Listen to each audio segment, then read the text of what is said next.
In 1803, Virginia, an entire town fell asleep for 7 days, and only one girl stayed awake.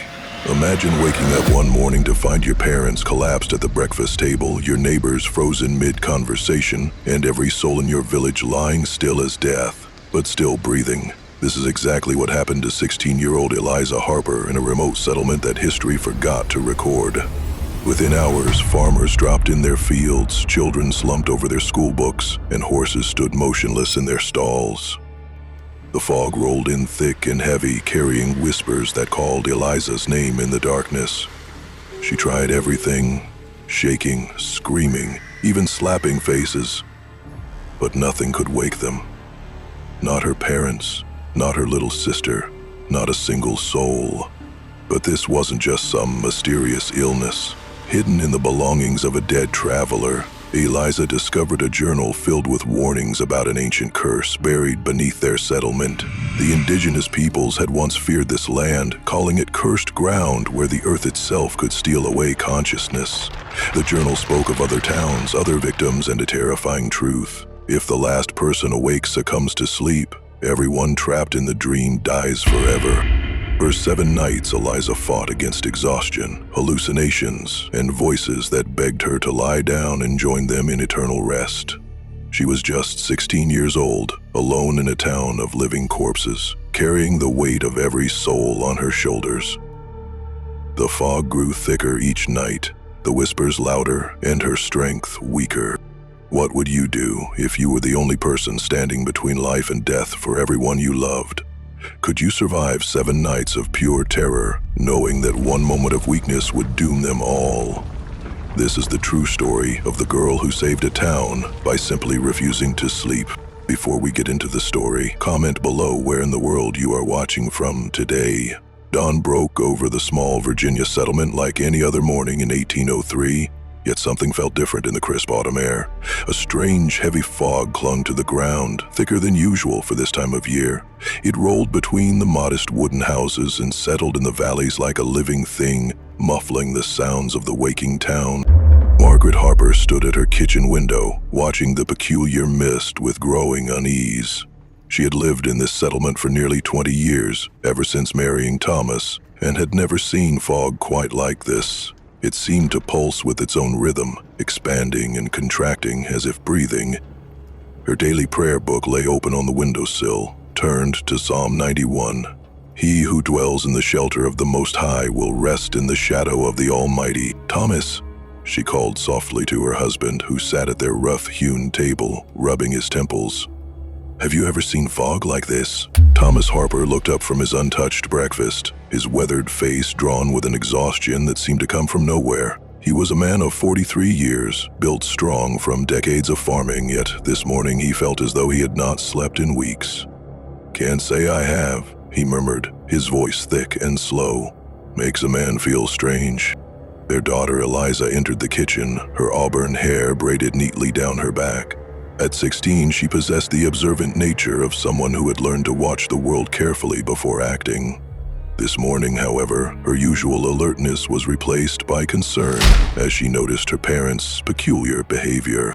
"Mother, father, are you feeling well?" she asked, setting down the milk pail she had brought from the barn. Even the cows had seemed sluggish this morning, their usual eager lowing replaced by languid movements. Margaret attempted a smile, but it came out weak and strained. "Just tired, dear one. Perhaps it's the change in weather." Little Sarah, 11 years old and typically full of morning energy, stumbled into the kitchen and collapsed into her chair with an audible sigh. Her rag doll dangled from her fingers, nearly slipping to the floor. "I feel so sleepy," she whispered, her words slurring slightly. Eliza frowned, her protective instincts stirring.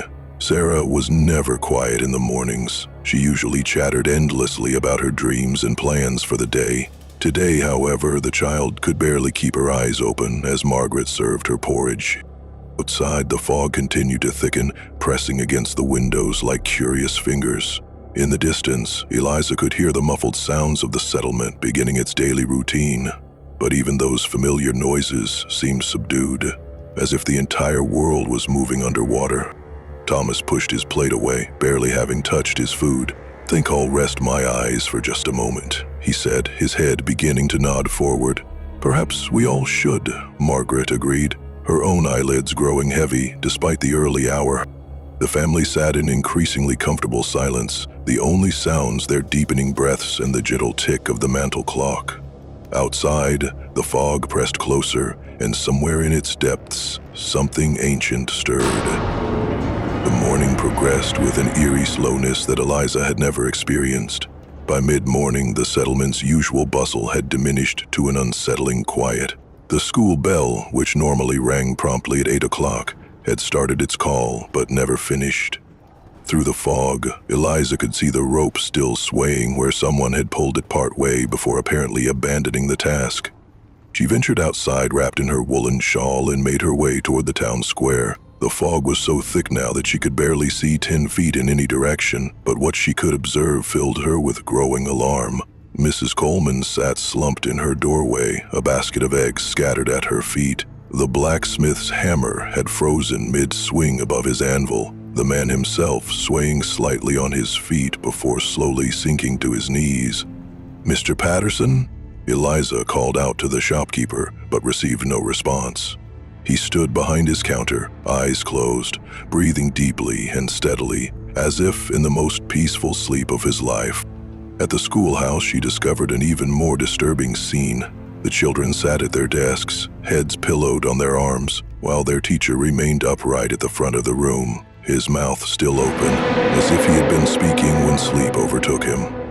Young Timothy Miller's slate pencil was still pressed to his board, having traced a long, wavering line as his hand had slowly relaxed.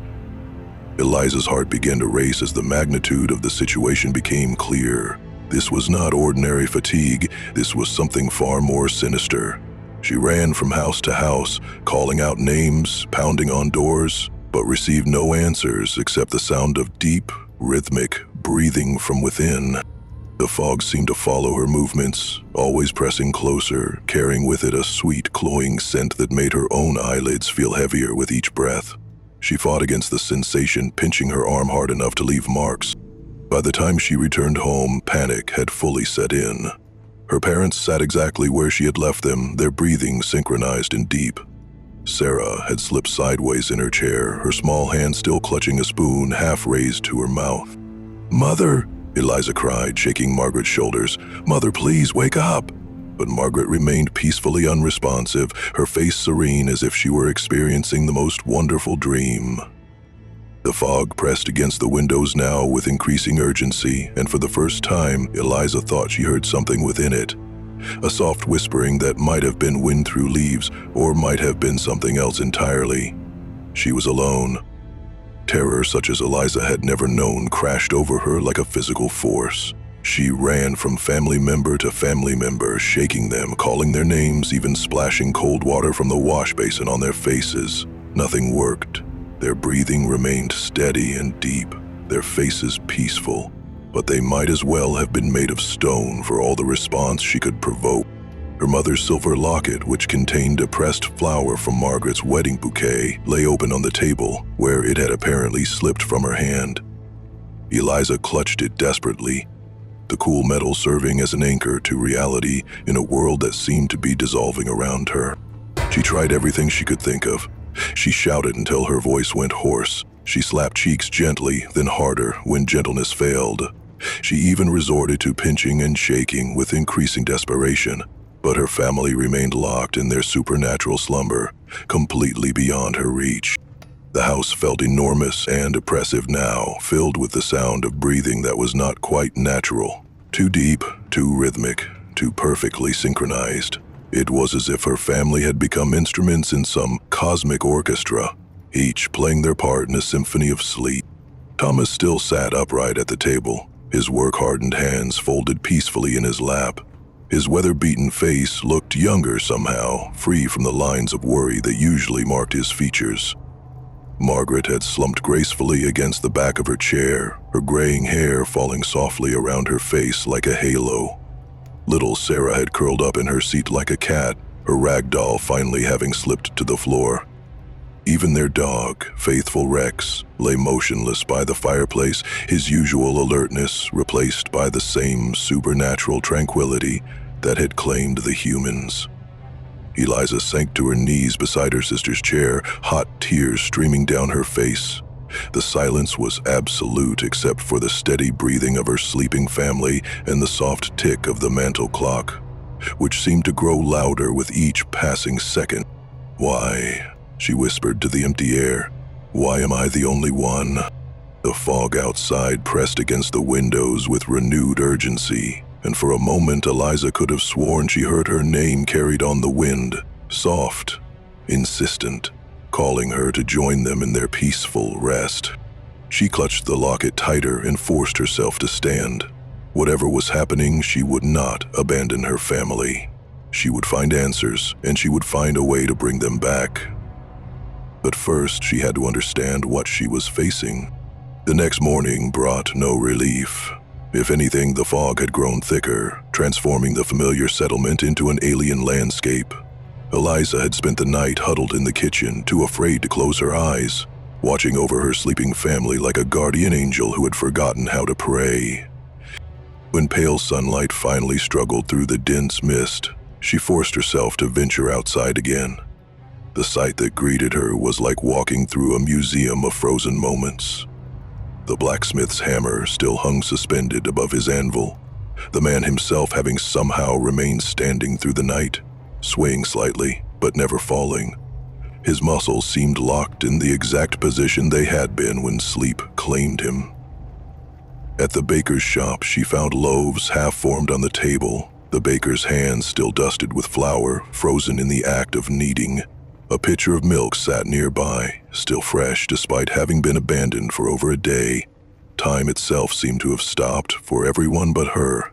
The church bell ringer had collapsed with the rope still clutched in his hands, leaving the bell silent when the town needed its call to prayer most. Eliza tried to ring it herself, hoping the sound might break whatever spell had settled over her home, but the bronze voice that usually carried across the valley fell flat and muffled in the supernatural fog. In the streets, horses stood motionless between the shafts of their carts, their heads hanging low but their breathing steady. A cat sat perfectly still on a fence post, its eyes closed, tail curled around its paws like a living statue. Even the chickens had succumbed, scattered throughout their coop in whatever position sleep had found them. The only sounds were Eliza's own footsteps on the hard-packed earth and the whisper of her breath in the cold air. No bird sang, no insect buzzed, no wind stirred the leaves. The world had become a vast, breathing tomb. She made her way to the small church that served as the heart of their community, hoping to find Reverend Collins awake, hoping that perhaps God's representative might have been spared. But she discovered him slumped over his pulpit, his Sunday sermon half-written, his hand still holding the quill that had traced its last word before sleep overcame him. Alone in the sacred space, Eliza knelt before the simple wooden cross and tried to pray, but the words felt hollow in the oppressive silence. The fog seemed to seep through the very walls, carrying with it that strange, sweet scent that made her thoughts feel sluggish. As the second night approached, Eliza's exhaustion began to war with her determination. She had remained vigilant throughout the previous night, but the toll was becoming evident in her increasingly heavy eyelids and the way her hands trembled when she tried to light the church candles. The candles themselves became her lifeline, small points of warm light that seemed to push back against the encroaching fog and the whispers that had begun to emerge from within it. She lit every candle she could find in the church, transforming the simple sanctuary into a glowing fortress against the darkness that seemed intent on claiming her. The whispers were the worst part. They had started as barely audible murmurs that she might have dismissed as wind through the eaves, but as night deepened, they became more distinct, more insistent. They called her name with voices that sounded almost familiar, sometimes like her mother's gentle tone, sometimes like Sarah's childish giggle, sometimes like Thomas's strong, reassuring bass. "Eliza," they seemed to say, "come rest, come sleep, be at peace." She pressed her hands over her ears and forced herself to recite every psalm she could remember, but the voices seemed to seep through her fingers, through her very skin, settling into her bones with their seductive promise of rest. The fog pressed against the stained glass windows now, obscuring the colored images of saints and angels. From her position on the front pew, clutching her mother's locket like a talisman, Eliza could see shapes moving within the mist. Tall, shadowy figures that might have been trees swaying in a wind she could not feel, or might have been something else entirely. Fear kept her awake better than any amount of willpower. Each time her eyes began to close, she would hear the whispers grow stronger, feel the fog pressing more urgently against the barriers she had created. She began to understand that this was not just about staying awake. This was about staying alive. The candles burned lower as the hours passed, and Eliza found herself rationing them carefully, knowing that darkness would make her situation infinitely worse. In the dancing light, shadows seemed to move independently, reaching toward her with grasping fingers that disappeared whenever she looked directly at them. She clutched the locket tighter and whispered her own desperate prayer into the silence. "I mustn't sleep. Not tonight. Not ever." On the second morning, desperation drove Eliza to explore beyond the settlement's boundaries. If this strange malady had affected only their town, perhaps she could find help in the next settlement, or at least answers from someone who had witnessed similar events. At the road's edge, where the forest began to reclaim the land cleared by settlers, she made a discovery that changed everything. A horse and cart sat abandoned, the animal standing with the same supernatural stillness that had claimed the settlement's livestock. Beside the cart, a man lay collapsed on the ground, his fingers still clutching something precious. Eliza approached carefully, her heart hammering. The stranger was middle-aged, well-dressed in traveling clothes, with ink stains on his fingers that suggested he was a learned man. In his rigid grip, he held a leather-bound journal, its pages yellowed and worn from extensive use. She had to pry his fingers open to retrieve the book, and as she did, she noticed his face bore an expression of profound terror, so different from the peaceful slumber that had claimed her townspeople. This man had known what was coming, had perhaps even tried to flee from it. The journal's pages were filled with cramped handwriting in a scholarly hand, documenting travels through remote settlements and recording local folklore. As Eliza read by the uncertain light filtering through the fog, she felt ice form in her stomach. Entry after entry described similar incidents. Entire communities falling into supernatural sleep, leaving only one person awake to witness the horror. The writer had been tracking these occurrences, following some pattern that seemed to move across the landscape like a plague. "The rot beneath the earth," one passage read, "calls to those who dwell above. It whispers promises of rest to the weary, of peace to the troubled, of dreams that never end. But it is not peace. It is consumption." Another entry, dated just weeks earlier, described a settlement in Pennsylvania where every soul had fallen asleep except for a young boy. The writer had arrived to find the child gone mad with loneliness, the townspeople dead in their beds after weeks of unnatural slumber. "The one who stays awake bears the burden for all," the journal continued. "If they falter, if they surrender to the call, the sleepers do not wake. They simply fade, their life force drawn down into the hungry earth." Eliza's hands shook as she read. This was no mere illness or strange weather phenomenon. This was something ancient and malevolent, something that had been claiming communities for longer than anyone remembered. She tucked the journal inside her shawl and ran back toward town, the weight of knowledge heavy on her shoulders. Back in the settlement, Eliza made her way to the church with new purpose. If this traveler's journal was accurate, then the answers she needed might be hidden in the religious records that Reverend Collins had so meticulously maintained over the years. The church's back room served as both library and office, filled with carefully preserved sermons, baptismal records, and historical documents that traced the settlement's founding. Eliza had helped the Reverend organize these papers on several occasions, and she knew where to look for the oldest materials. Her search yielded a treasure trove of forgotten warnings, Buried beneath years of routine parish business, she found faded sermons from the settlement's first minister, a man whose writings spoke of the sleep curse of Ash Hollow, the original name for the land before the settlers had renamed it. The earliest documents told a different story of the settlement's founding than the one she had been taught. The land had not been empty when the first colonists arrived. There had been an indigenous village here, but it had been abandoned. Its inhabitants simply vanished, as if they had walked away from their lives mid-stec. One sermon, written in spidery handwriting from decades past, described the founders' growing unease with their choice of location. The native peoples we encountered warned us against this place, speaking of earth that dreams and dreams that devour. We dismissed their words as superstition. Yet I begin to wonder if we have built our homes upon cursed ground. Another document, a letter never sent, revealed that similar incidents had occurred throughout the settlement's history. Every 20 to 30 years, the entire community would fall into a mysterious sleep, with only one person left to tend them until they awakened.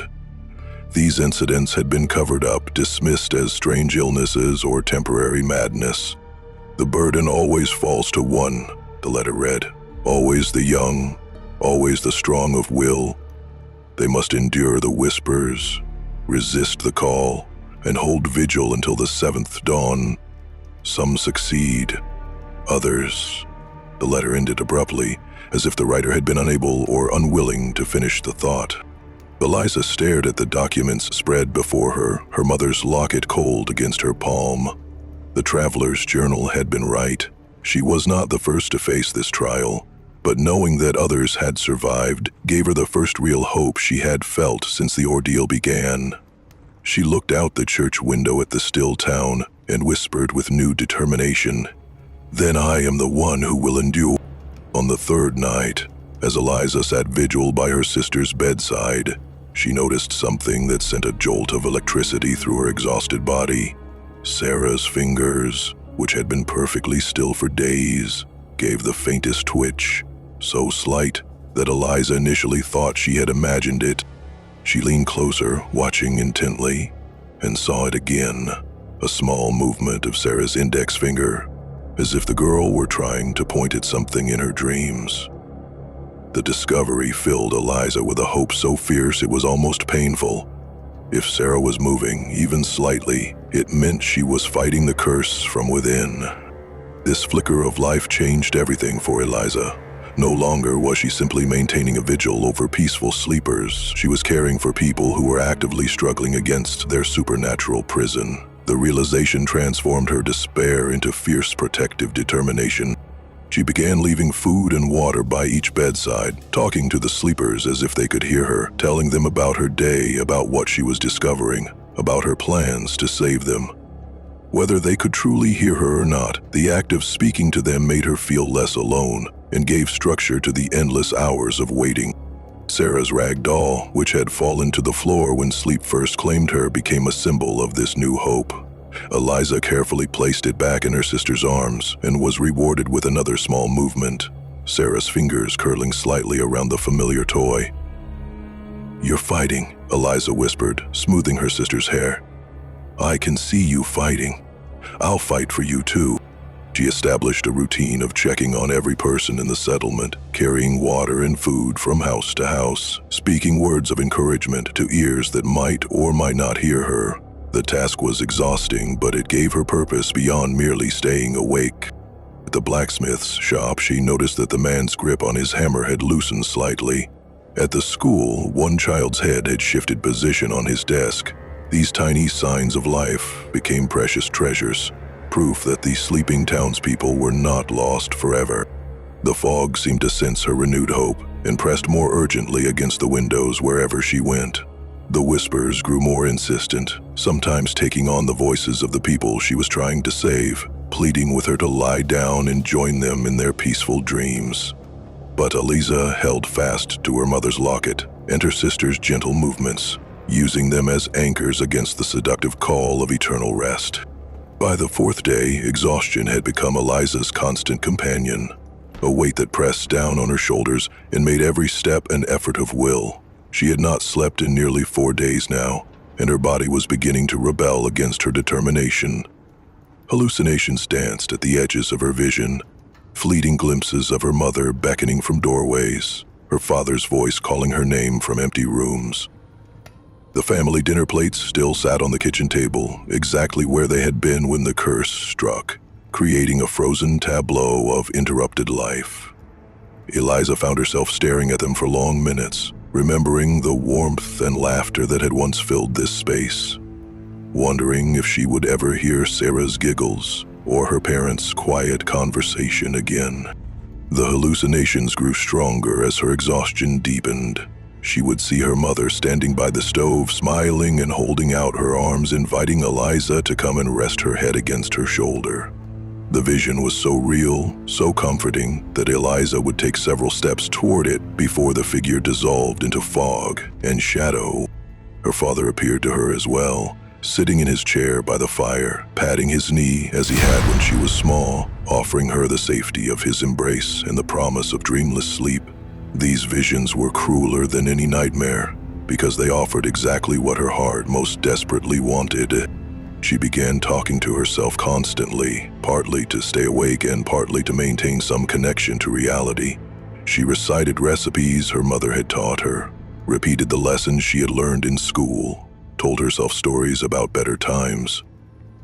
The sound of her own voice became a lifeline in the oppressive silence. The fog seemed to respond to her weakness, pressing closer against the windows and seeping through the smallest cracks in the walls. It carried with it not just whispers now, but laughter. Sarah's delighted giggles, her parents' warm chuckles, the sound of a family dinner filled with love and contentment. "Just lie down for a moment," the voices seemed to say. "Just rest your eyes, we'll keep watch." Eliza nearly gave in. She crawled onto her parents' bed, fully clothed and clutching the locket, and lay down beside her mother's still form. The temptation to close her eyes was overwhelming. What harm could there be in just a moment's rest? But as sleep began to claim her, she felt the locket grow cold against her skin, and she forced herself upright with a gasp that echoed through the silent house. That night, the whispers grew more aggressive, no longer content to offer gentle invitations to rest. They pressed against the walls of the house like an army laying siege, and for the first time, Eliza heard her name spoken in voices she didn't recognize. Ancient, hollow tones that seemed to rise from deep beneath the earth. The church bell rope, frayed from where the bell ringer had collapsed while pulling it, had somehow found its way to the ground, coiled like a serpent in the fog. When Eliza passed the church on her nightly rounds, she could see it moving slightly, as if stirred by a wind that touched nothing else. "Eliza," the voices called, no longer disguised as family members. "Eliza, child of the waking world, come down to us. Come below where the earth dreams and the dreaming never ends." She covered her ears and ran back to the house, but the voices followed her, seeping through the walls and floorboards. They spoke of peace beyond understanding, of rest without end, of joining a community larger and older than the small settlement she was trying to protect. The fog began to take on shapes, tall figures that moved through the streets with purposeful steps, though whenever Eliza looked directly at them, they dissolved into wisps of gray vapor.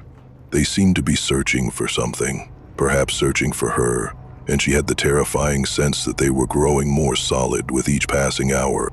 She barricaded herself in the kitchen, pushing furniture against the doors and windows, though she knew such barriers would mean nothing against the supernatural force she faced. The act itself provided some comfort, a sense of taking action against an enemy she could not fight with physical weapons. The voices grew more insistent as the night deepened, sometimes speaking in harmony, sometimes overlapping until they became a cacophony of demands and promises. They told her of other towns, other sleepers, other young people who had tried to resist and ultimately failed. They painted vivid pictures of the peace that waited for her if she would only surrender. "You cannot outlast us," they seemed to say. "We are patience itself.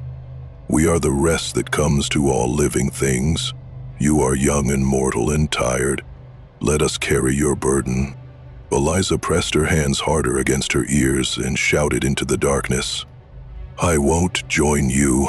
I won't let you have them." But even as she spoke the words, she wondered how much longer her resolve could hold against such relentless pressure.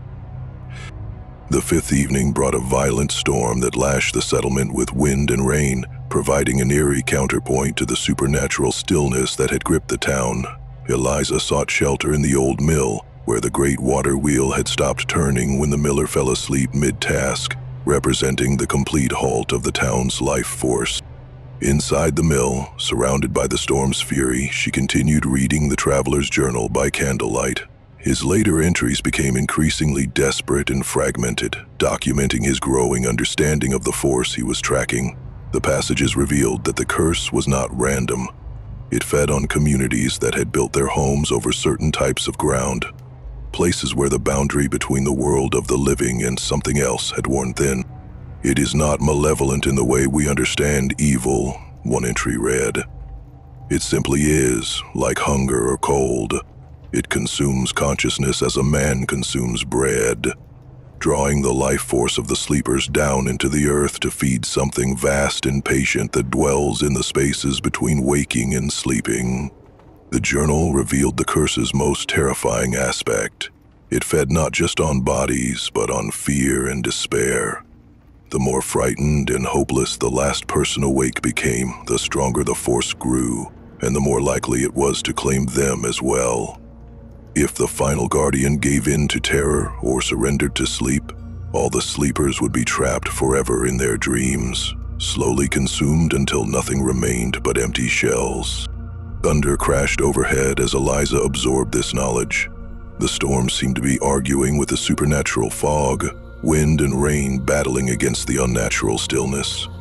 Lightning illuminated the mill's interior in stark, momentary clarity, showing her the abandoned tools and half-finished work that marked where normal life had simply stopped. "Then I must not fear," she whispered to herself, though the words felt hollow in the face of the terror that pressed down on her like a physical weight. "I must not despair." But even as she spoke, she could feel her courage wavering. 5 days of sleeplessness had worn her defenses thin, and the knowledge of what she truly faced, not just a curse but an ancient hunger that had devoured countless other communities, made her feel impossibly small and fragile. The storm raged on, and in its midst, Eliza clutched the journal to her chest and tried to transform her fear into the determination that might save them all. Later that same stormy night, Eliza's exhaustion and terror finally overwhelmed her faith. Soaked and trembling from her journey back to the church through the violent weather, she stood before the simple wooden altar and felt her belief in any divine protection crumble away like sand. "Where are you?" she screamed at the carved cross, her voice echoing off the stone walls. "Where is your mercy? Where is your power?" In her rage and despair, she began hurling hymnals at the altar, their pages scattering like fallen leaves. The wooden pews became targets for her fury as she kicked and pounded against them, venting all the fear and loneliness and desperation that had been building inside her for days. She grabbed a torch from its holder, her intention to burn it all. The church, the sermons, the promises of salvation that had proven so empty in her hour of greatest need. But as she raised the flame toward the altar, her eyes fell upon the carved faces of the saints in the stained glass windows, their expressions seeming to watch her with infinite sadness rather than judgment. Guilt crashed over her like a physical blow. These people, these sleepers she was trying to save, they had faith. Her parents had taught her to pray, had brought her to this church since childhood, had raised her to believe in something greater than herself. How could she destroy the very sanctuary that represented their hopes and beliefs? The torch fell from her nerveless fingers, clattering to the floor as she collapsed before the altar cross. Her sobs echoed through the empty church, mixing with the sound of rain drumming against the windows and the distant rumble of thunder. She wept for her loneliness, for the impossible burden she carried, for the community that lay sleeping and vulnerable, while she struggled alone against forces beyond her understanding. She wept for her own wavering faith, and for the terrible knowledge that she might not be strong enough to save them. But as her tears fell onto the worn wooden floor, she felt something shift inside her. The altar cross, simple and unadorned, seemed to remind her that faith was not about grand gestures or miraculous interventions. Sometimes, faith was simply about enduring, about continuing to stand when everything within you wanted to fall. She picked up the scattered hymnals, replacing them carefully on their shelves, and relit the candles she had knocked over in her fury. The small acts of restoration felt like prayers in themselves. The sixth day dawned gray and oppressive, with the fog thicker than ever and pressing so close to the earth that Eliza could barely see her own hands extended in front of her. Her exhaustion had moved beyond physical tiredness into a realm of delirium where reality and hallucination blended together in terrifying ways. The town well, which served as the community's central water source, had become a focal point for the supernatural activity. When Eliza approached it to draw water for the sleepers, she could hear voices echoing from its depths. Not the natural echo of sound bouncing off stone, but something far more sinister. The voices seemed to be calling from a vast distance below, as if the well were not just a simple hole in the ground, but a gateway to some other realm. She wandered through the settlement, speaking to the sleeping townsfolk as if they were awake and responsive. At the blacksmith shop, she found herself having entire conversations with the motionless man, asking his advice about metalwork she didn't understand, and laughing at jokes he couldn't possibly have made. "Good morning, Mr. Peterson," she said brightly to the baker, who remained frozen in the act of kneading dough. "Lovely weather we're having, don't you think? A bit foggy, perhaps, but that just makes it cozy." She served imaginary tea to the sleeping children in the schoolhouse, correcting their posture at their desks and praising them for their excellent behavior. The line between reality and fantasy blurred until she was no longer certain whether she was speaking aloud or only thinking her words. The hallucinations grew more vivid and persistent. She saw her mother hanging laundry that wasn't there, watched her father chopping wood that existed only in her mind, played games with Sarah that left no trace except in her memory. These phantom interactions felt more real than the sleeping bodies that surrounded her. In her frenzy of imagined normalcy, she heard something that froze her blood. Her own name being called from beneath the ground, clear as day and impossible to dismiss as imagination. The voice seemed to come from directly under her feet, as if something large and ancient was speaking to her through the very earth. She fell to her knees in the town square, pressing her ear to the ground, and heard it again. Her name, spoken with patient certainty, carried on what sounded like the breath of the earth itself. That evening, as the sixth night approached, Eliza forced herself to return to the Traveler's Journal for guidance. Her hands shook as she turned to the final entries, knowing that whatever she read there would determine how she faced the trials ahead. The traveler's ink bottle, nearly empty, bore testament to his desperate final writings. The last pages of the journal were filled with increasingly frantic observations about the pattern he had discovered. Town after town had fallen to the curse, and in each case, the outcome depended entirely on the strength and endurance of the single person left awake. On the seventh night, the final entry read, "The shadow claims its due. The boundary between sleep and waking dissolves completely, and the choice becomes final. Only endurance seals the dawn. Only love conquers the call to rest." The traveler had never survived to write about a successful outcome. His journal ended abruptly, suggesting that he too had eventually succumbed to the force he had been studying. But between the lines of his academic observations, Eliza found hints about what had worked in other places, other times. The key was not to fight the curse directly, but to outlast it. The ancient hunger that dwelt beneath the earth was patient, but not infinite. It would press hardest on the seventh night, using every weapon in its arsenal to claim the final guardian. But if that person could endure until dawn, the curse would retreat back into dormancy, releasing its hold on the sleepers. "Love anchors the soul when fear would carry it away," one passage noted. The guardian who remembers why they fight, who holds fast to the connections that bind them to the waking world, has the greatest chance of survival. Eliza touched her mother's locket, feeling the pressed flower within, a token of love that had survived Margaret's wedding day, Eliza's birth, countless ordinary moments of family life. It represented everything she was fighting to preserve.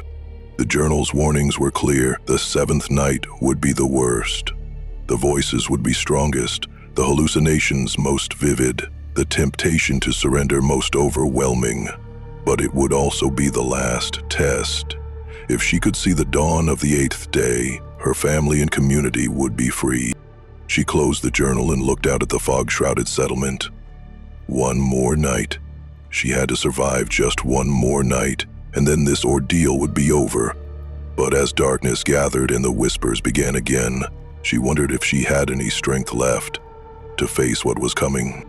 The sixth night descended like a living thing, and with it came horrors that surpassed anything Eliza had yet experienced. The fog no longer simply pressed against the windows. It seeped through the very walls, filling the house with gray tendrils that moved with purpose and intelligence.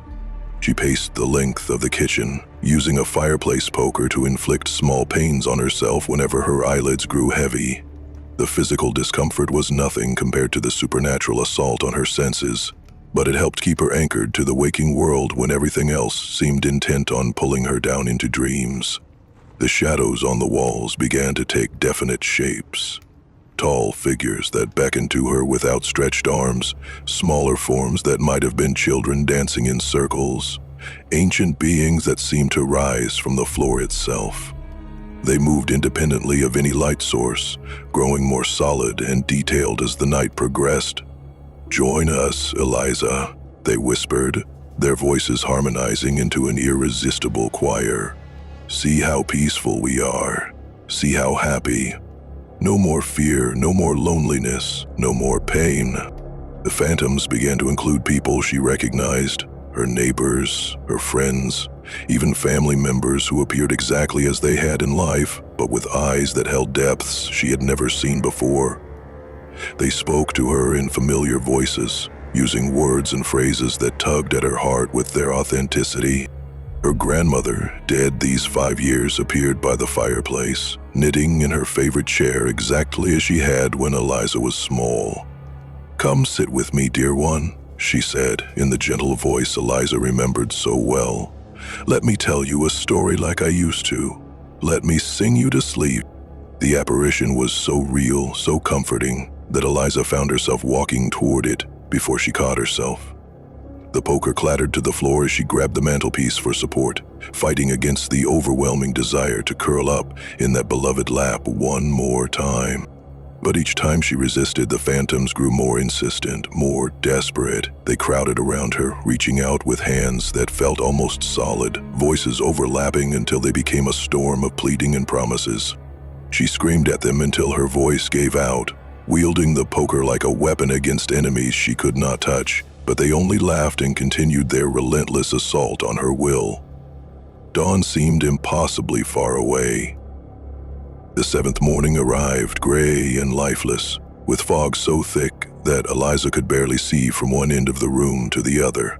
She was skeletal with exhaustion now, her clothes hanging loose on her frame, her eyes sunken and wild, but her determination had crystallized into something harder than diamond. She moved through the settlement like a ghost herself, tending to each sleeping person with the careful devotion of a guardian angel. Her water bucket, dented from days of use, made the rounds from house to house as she left food and water by every bedside, whispering words of encouragement to ears that might or might not hear her. "Hold on, Mrs. Coleman," she murmured to the sleeping shopkeeper's wife. "One more night. Just hold on one more night." At the schoolhouse, she straightened the children at their desks, smoothing hair and adjusting small bodies into more comfortable positions. "You're all so brave," she told them. "So very brave. I'm proud of you for fighting so hard." The whispers followed her everywhere now, no longer confined to nighttime. They mocked her efforts, laughed at her determination, painted vivid pictures of her failure and the eternal sleep that would claim them all. "You cannot outlast us," they said in voices like autumn wind through dry leaves. "You are already ours. You walk in our world now, speak our words, see our visions. You are more ghost than girl." But Eliza carried her mother's locket and her sister's faint movements like shields against their taunts. Every time Sarah's fingers twitched around her rag doll, every time Thomas shifted slightly in his chair, every time Margaret's breathing changed tempo, even slightly, Eliza found new strength. As evening approached, she made her final preparations. She gathered every candle she could find and arranged them throughout the church, creating a fortress of light against the darkness that was coming. She placed her mother's prayer book open to Psalm 91, the same passage that had been revealed on that first morning when the curse began. Who dwells in the shelter of the Most High will rest in the shadow of the Almighty. She read aloud, her voice hoarse but steady. I will say of the Lord, He is my refuge and my fortress, my God in whom I trust. The fog pressed against the stained glass windows with visible urgency now, and in its depths, Eliza could see shapes moving, hundreds of them, perhaps thousands, all converging on the church where she had chosen to make her final stand. Midnight struck with the sound of the church bell tolling, though Eliza had not touched the robe. The sound echoed through the fog-shrouded settlement like a funeral dirge, marking the beginning of the final trial. The seventh night had arrived, and with it came an assault on Eliza's senses that dwarfed everything she had endured before. The fog didn't just seep into the church, it erupted through every crack and crevice, pouring in like floodwater until the sacred space was filled with gray, writhing mist that moved with the rhythm of breathing. The whispers rose into a chorus of thousands of voices, speaking in languages both familiar and utterly alien. Eliza knelt on the cold stone floor before the altar, her body trembling violently as exhaustion finally began to overcome her iron will. Her eyelids felt like lead weights, and each blink lasted longer than the one before. The locket in her hand grew cold as ice, and she could no longer feel her fingers wrapped around it. Sleep, the voices commanded, no longer pleading but demanding with the authority of ancient law. Sleep and join us. Sleep and be free. Sleep and know peace eternal. The phantoms that had haunted her previous nights paled beside what emerged from the fog now. Beings of impossible age and terrible beauty surrounded her, their faces shifting between human and something else entirely. They reached toward her with hands that seemed to be made of starlight and shadow, offering embraces that promised an end to all struggle, all pain, all responsibility. Her lips moved in whispered prayers, but she could no longer hear her own voice above the supernatural chorus. The words of every psalm she had ever learned seemed to have fled from her mind, leaving only the desperate repetition of a single phrase. I will not sleep. I will not sleep. But even as she spoke the words, her body betrayed her. She collapsed forward, her face coming to rest against the cold altar stone, her eyes fluttering closed despite every effort to keep them open. The locket slipped from her nerveless fingers, clattering to the floor with a sound like breaking crystal. The fog rushed in to claim her, and for a moment, Eliza felt herself falling into darkness deeper than any sleep she had ever known.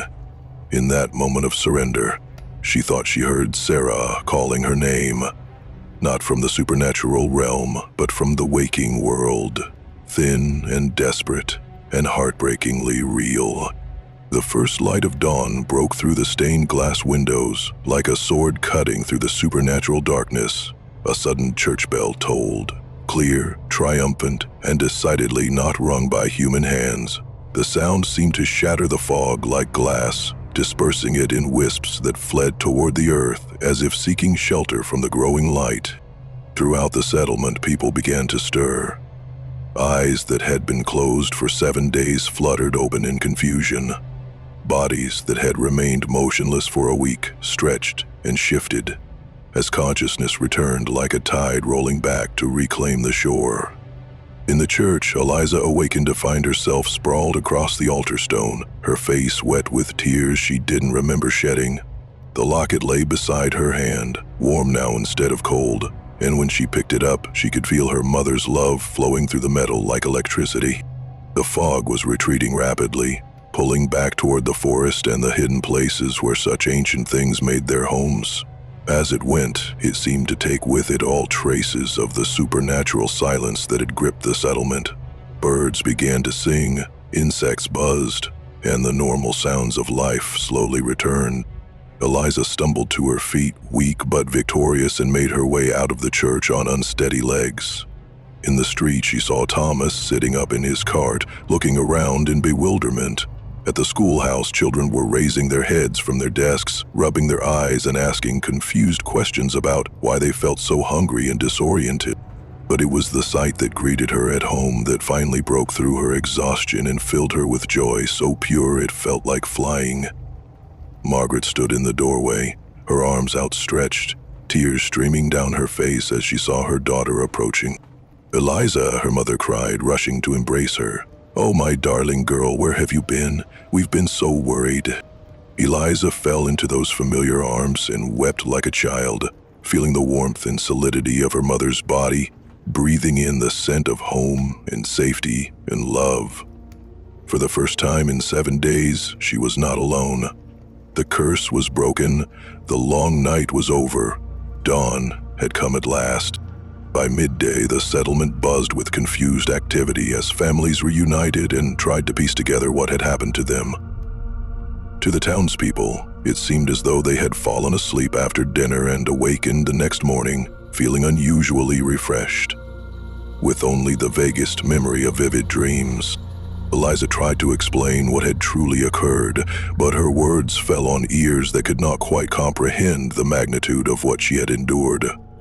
Her parents listened with growing concern as she spoke of 7 days of supernatural terror, of whispers in the fog and phantoms in the night, of an ancient curse that had nearly claimed them all. "Darling," Margaret said gently, stroking her daughter's hair as they sat together on the porch. "You've been through something terrible, but it was just one night. Look how thin you've become, how exhausted you are. You must have had some kind of fever dream." Thomas nodded in agreement, his weathered face creased with worry. "The mind can play strange tricks when we're unwell. What matters is that you're safe now, and we're all together." Even Sarah, who had been the first to show signs of fighting the curse, had no memory of the ordeal. She played with her rag doll as if nothing had changed, chattering about dreams of flying and dancing with angels, but showing no awareness of the battle that had been fought for her soul. Only Reverend Collins seemed to sense that something significant had occurred. When he came to check on the family, he studied Eliza with eyes that held a glimmer of understanding. "Some experiences," he said quietly, "are too large for ordinary memory to hold. They leave marks on the soul rather than the mind." The other townspeople, grateful for what they perceived as Eliza's care during their brief illness, brought gifts of food and small tokens of appreciation. They saw her as a devoted daughter who had nursed them through a strange malady, not as the guardian who had literally held their lives in her hands for 7 endless nights.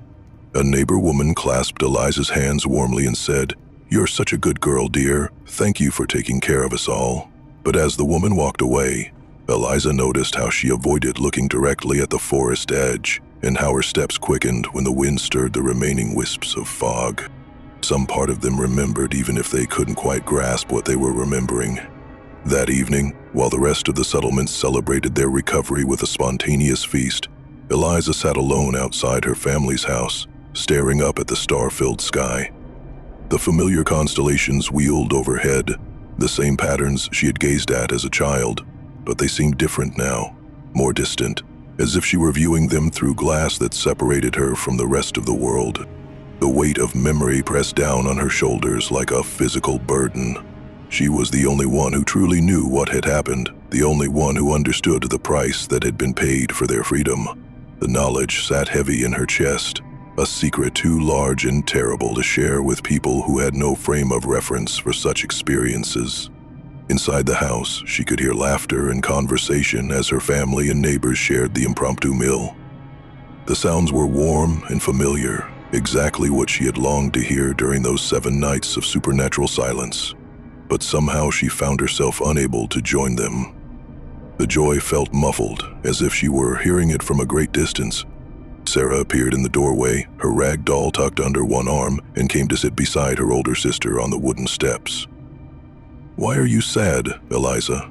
the child asked with the direct honesty that only children possess. "Everyone's happy now, we're all together. Eliza pulled her sister close, breathing in the scent of her hair and feeling the solid warmth of her small body. "I'm not sad," she said, and it was partly true. "I'm just different now." She couldn't explain to an 11-year-old about the isolation that comes from bearing witness to things others cannot understand, or about how surviving such an ordeal changes the very fabric of who you are. She couldn't describe how the laughter inside, while precious and real, seemed to come from a world she was no longer quite part of. Instead, she held Sarah tighter and whispered, "I love you so much. More than you'll ever know." The stars continued their eternal dance overhead, and somewhere in the forest, the fog waited patiently for another time, another town, another guardian to test their strength against the darkness. Several days later, Eliza made a pilgrimage to the edge of town where she had first discovered the traveler and his journal. The sight looked different in the clear morning light, smaller somehow, and less ominous, without the supernatural fog that had transformed it into a threshold between worlds. The journal lay where she had left it, its leather cover damp from dew but otherwise unchanged. She opened it to the final pages, where the traveler's desperate handwriting ended mid-sentence, and carefully tore out several blank pages from the back.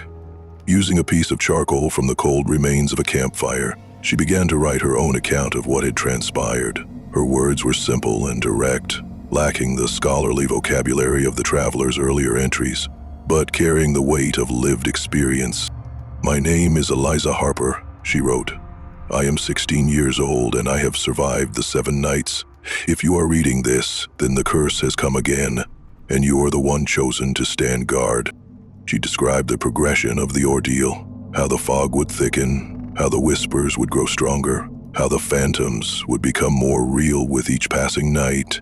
She wrote about the importance of staying connected to love rather than fighting fear, about the significance of the 7th night, and about the signs that the sleepers were still fighting from within their supernatural prison. Most importantly, she wrote about hope, about the sunrise that would come if the guardian could endure, about the moment when the bell would toll without human hands to ring it, and the fog would retreat, and life would return to the silent streets. When she finished writing, she wrapped the journal carefully in oiled cloth and buried it beneath a large oak tree at the spot where the traveler had fallen. She placed a ring of stones around the site, not quite a grave marker, but something that might catch the attention of someone who needed to find what lay beneath. "Rest here," she whispered to the unknown scholar who had given his life trying to understand the curse. "Let no one forget." As she covered the burial site with earth and leaves, she heard a faint rumble from somewhere deep below, as if something vast and patient was acknowledging her offering. Weeks passed, and autumn gave way to the approach of winter. The settlement resumed its normal rhythms with remarkable speed, as if the supernatural interruption had been nothing more than a brief, strange dream. The harvest festival arrived on schedule, filling the town square with music, dancing, and the warm glow of lanterns that pushed back the early darkness of the season. Eliza attended the celebration, dressed in her best gown and wearing her mother's locket openly for the first time since the ordeal. She smiled when neighbors spoke to her, accepted compliments on her courage during their illness, and even managed to laugh at some of the jokes that flew back and forth among the young people of the settlement. But observers who knew her well might have noticed how her eyes constantly scanned the horizon, how she stiffened whenever the wind stirred the fallen leaves in patterns that reminded her of fog, and how she unconsciously touched the locket whenever someone mentioned feeling unusually tired or having strange dreams. The festival lanterns cast dancing shadows that made her heart race until she reminded herself that these were natural shadows cast by natural light, moving in response to natural wind. The music and laughter felt precious but fragile, as if it might be snatched away at any moment by forces beyond human control. Margaret noticed her daughter's distraction and came to stand beside her at the edge of the celebration. "You seem far away tonight," she observed gently. "Just thinking," Eliza replied, watching the children dance around the bonfire, with Sarah among them, her face bright with innocent joy.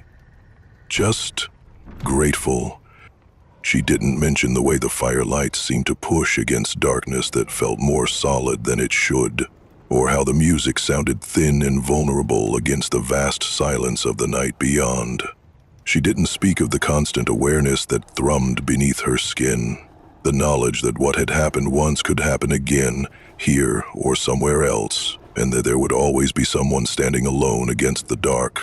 The fireworks that concluded the festival painted temporary stars across the sky, and Eliza watched them fade with quiet acceptance of her role as keeper of memories too dangerous to forget. During the Harvest Festival, the town council convened an impromptu meeting to discuss the mysterious illness that had affected the entire settlement. They gathered in the schoolhouse while the festivities continued outside, their faces serious as they attempted to create an official explanation for the events. Eliza had been invited to attend, given her role as the only person who had remained conscious during the incident. She sat quietly in the back row, listening as the men debated various theories about contaminated water, bad air from the marshlands, or some kind of seasonal sickness that had run its course. "We need to send word to the territorial authorities," declared Mayor Whitman, a portly man who served as both town leader and chief merchant. "They should be aware that we experience some kind of epidemic in case it spreads to other settlements." "But no one actually died," pointed out Dr. Brennan, the settlement's physician who had awakened to find himself slumped over his medical texts, "and the recovery was remarkably complete. Perhaps it was simply an unusual form of exhaustion brought on by the changing season." When they asked for Eliza's account, she told them simply that she had cared for the townspeople while they slept, making sure they remained fed and hydrated until they recovered naturally. She did not mention the fog or the whispers, or the supernatural battle she had fought for their souls. The council members nodded approvingly at her story, praising her for her dedication and quick thinking. They voted unanimously to record the incident as a temporary malady of unknown origin, and to commend Eliza Harper for her exemplary service to the community during a time of crisis. Only Reverend Collins spoke up with a different perspective. "Perhaps," he said quietly, "there are some experiences that cannot be adequately explained in official reports. Some truths are too large for ordinary record-keeping." The other council members dismissed his comment as religious mysticism, but Eliza caught his eye and nodded slightly, understanding that he alone among them sensed the true nature of what had occurred. The official minutes would record nothing of curses or supernatural guardians, but somewhere deeper than documentation, the truth would be preserved. Months later, as winter settled over the settlement with its blanket of snow and early darkness, Eliza found herself returning often to the edge of town where she had buried the traveler's journal. The oak tree stood bare and stark against the gray sky, its branches creating intricate patterns that reminded her of the reaching fingers she had seen in the supernatural fog. On this particular afternoon, she stood in the cold air and watched her breath form small clouds that dissipated quickly in the still air. Normal clouds, she told herself. Natural fog that had nothing to do with ancient hungers or sleeping curses. But even as she watched, she noticed other kinds of fog beginning to gather at the tree line. Wisps of gray that moved against the wind and seemed to pulse with their own rhythm. It was faint, almost imperceptible, but her experienced eyes caught the subtle wrongness of its movement. She knew with certainty that the curse would return someday, perhaps not here, perhaps not in her lifetime, but somewhere else, to another settlement built unknowingly on ground where the boundaries between sleeping and waking had worn thin. There would be another town, another family dinner interrupted by supernatural sleep, another young person left to stand guard against the hungry darkness. The knowledge was both burden and responsibility. She carried not just the memory of her own ordeal, but the understanding that vigilance was eternal, that the battle between consciousness and the seductive call of endless dreams was never truly finished. She pulled her winter coat closer around her shoulders and began the walk back toward the warm lights of the settlement. Behind her, the fog at the tree line grew slightly thicker, and she heard, or thought she heard, a faint whisper of her name carried on the wind. "I will not forget," she said quietly to the winter air, her words forming small clouds that hung briefly before dissolving. "I will watch. I will remember. I will be ready. The lights of home beckoned ahead, filled with the sounds of normal life continuing its endless cycle. But Eliza Harper walked toward them with the measured pace of someone who had learned that peace is precious precisely because it is never permanent, and that the price of protecting those we love is the willingness to stand alone against the dark.